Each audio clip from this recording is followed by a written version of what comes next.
तर्क था माँ यशोदा से, और भगवान कृष्ण ने कहा कि नहीं, हम नंगे पैर ही जाएंगे, और नंगे पैरों को गाय चराने के लिए गए। चराते चराते देखिए 1 वर्ष ही नहीं बीता, वर्ष लगा। जब 6 से 7 वर्ष के हुए तो एक बहुत बड़ी घटना घटी उसी क्षेत्र में। अब आप लोग देखते होंगे, जहां पर गोकुल है उसको गाय बंदी कहते हैं, जहां वृंदावन है वहां पर ही ये गाय चरती थी।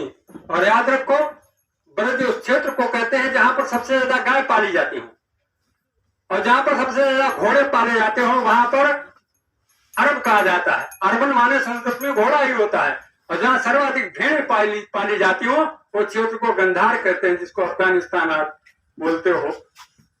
तो ये जहां पर सबसे ज्यादा जो चीज पाली जाती है, तो उस हिसाब से वो क्षेत्र का नाम ब्रज हो गया।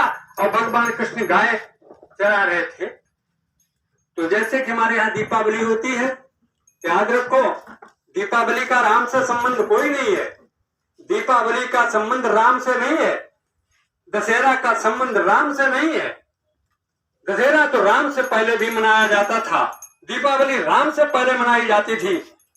आप याद रखो, अगर राम के आने पर अयोध्या में दीपक जले तो आज तुम गणेश लक्ष्मी की पूजा क्यों कर रहे हो?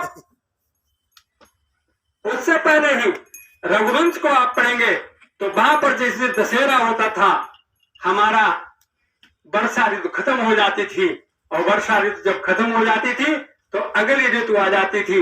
रामचरितमानस बहुत लोग पढ़े हुए होंगे कि गत ग्रीष्म वर्षा ऋतु आई और रहियों किसी शैल पर छाई। जब ग्रीष्म ऋतु चली गई थी और भगवान राम कहां पर रहे? पहाड़ पर रहे। और जब चौमासा उन्होंने बिताया तो आगे उन्होंने कहा कि बरसा विगत और शरद ऋतु आई, लक्ष्मण देखो परम सुहाई। कि अब वर्षा चली गई है और शरद ऋतु आ गई, लक्ष्मण भैया देखो बड़ा सुंदर सुहावना मौसम आ गया। और जो उन्होंने कहा कि देखो सुग्रीव को राजा बना दिया, लेकिन उसने मेरी सुध नहीं ली। तो उस दिन दशहरा के दिन हमारा जो क्षत्रिय, जो हमारे राजा लोग अपनी सेना का निरीक्षण करते थे, और भगवान राम ने उस दिन लंका के लिए प्रस्थान किया था कि ना कि रावण का वध हुआ था। रावण का वध तो चैत्र पूर्णमासी को हुआ। 3 महीने 90 दिन का संग्राम हुआ राम और रावण का। 18 दिन का महाभारत का युद्ध हुआ। और लोग बीच में कह देते हैं कि नहीं भाई, इस दिन तो रावण मारा गया। और रावण मारा गया, देखिए बहुत बहुत बहुत बड़ा संबंध है। रावण क्यों मारा गया? रावण जब भगवान राम से एक तरफ तुलसीदास कहलाते हैं कि सूर्य महेश्वर हरिजन अरुगाई, हमरे कुलीन परमेश्वराई। सूर्य माने देवता, महेश्वर माने ब्राह्मण, हरिजन माने भगवान भक्त, और गाय माने गाय। हमरे कुलीन परमेश्वराई, हमारे कुल में इनके ऊपर अत्याचार नहीं किया जाता है। तो आप बताओ, रावण तो लोग ब्राह्मण मानते हैं, तो एक तरफ तो बात कहीं न कहीं झूठी होगी, या कवि का दोष होगा, या इतिहास का दोष होगा। इसलिए जब ऐसी ऐतिहासिक घटनाएं होती हैं, भगवान कृष्ण भी जब गाय चरा रहे थे, चराते चराते उस समय एक पूजा प्रचलित थी।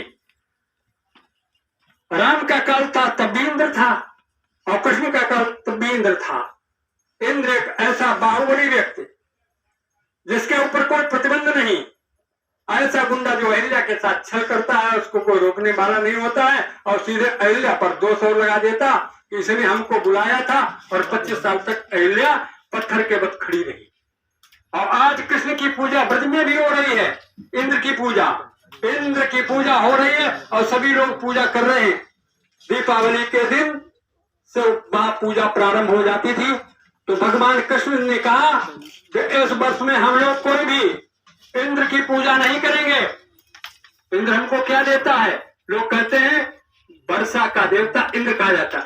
वेद में इंद्र माने बादल भी है, और जब बादल बरसते हैं तो हमारी फसलें हरी भरी हो जाती हैं। इसलिए कहा इंद्र की पूजा क्यों करोगे? इंद्र हमको क्या देता? हम गाय कहाँ चराते हैं? हम गोवर्धन पर चराते हैं, जहाँ वो पहाड़ है।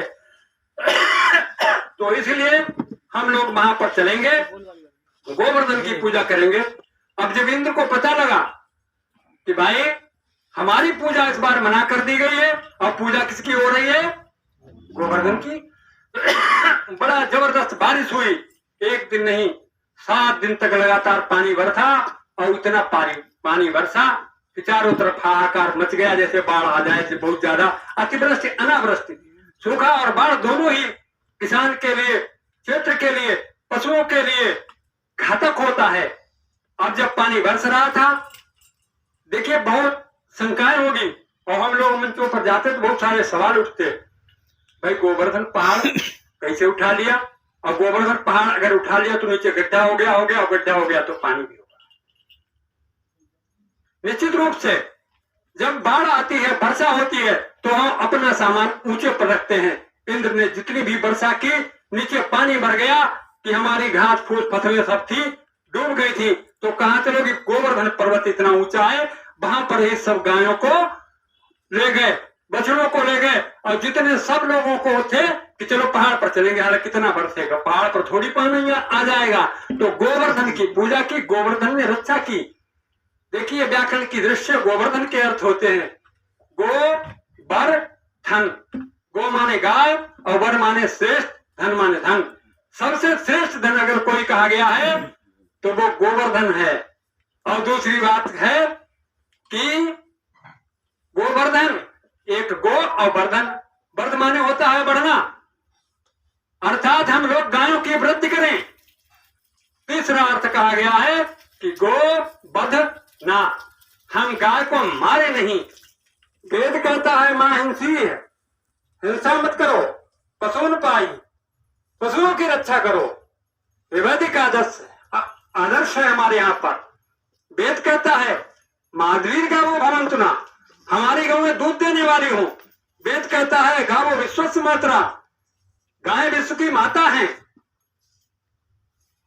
वेद ही कहता है गोस्तु मात्रा न विद्यते, गाय की कोई मात्रा नहीं, अर्थात गाय का कोई मूल्य नहीं है। इतनी प्रीसियस है, इतनी मूल्यवान चीज है कि गाय का कोई मूल्य नहीं है। और आप जब भी पढ़ेंगे, कहीं पर भी पढ़ेंगे, तो भगवान कृष्ण ने भी जब देखा तो गोवर्धन पहाड़ पर पहुंच गए। और पहुंच गए तो अब बात दोनों तरफ से आ जाती है। लोग कहते हैं गोवर्धन पूजा। आज के कथावाचकों को हमने देखा, जब भी जिस दिन गोवर्धन की लीला करेंगे, पूरे मोहल्ले का गोबर इकट्ठा करेंगे, गोबर का पहाड़ बनाते हैं। अरे भाई शब्द का अर्थ भी समझो, भगवान कृष्ण के दृष्टिकोण को समझो, भगवान कृष्ण के परिवार को आप समझो। दुनिया में लोग तरसते हैं कि हम भी कुछ बन जाएं। जब गाय इतनी बहुमूल्य चीज थी और उस गाय की पालन करने वालों को गोप कहा गया और उनको ग्वाल कहा गया, और वो हमारे कुल और हमारी वंश परंपरा में हम लोग ही गोप, गोपाल, गवली, ग्वाल, पता नहीं कितनी उपाधियों से विभूषित किए गए। जब इंद्र को पता लगा कि भाई अब तो लोग सब श्री कृष्ण के दीवाने, श्री कृष्ण के साथ, तो उसका मान मर्दन हुआ। 8वें दिन वो आया कि मैं आपको पहचान नहीं पाया, मैं आपके पराक्रम को जान नहीं पाया, इसलिए आप हमें क्षमा करें। और वो वापस चला गया। उसी दिन से हम लोग गोवर्धन के नाम से गोवर्धन की पूजा करते हैं। और उसी दिन से जब भगवान कृष्ण की उम्र 7 वर्ष की थी, उसी दिन से गोपाष्टमी मनाने लगे। अच्छा, अगले वर्ष तो पानी नहीं बरसा,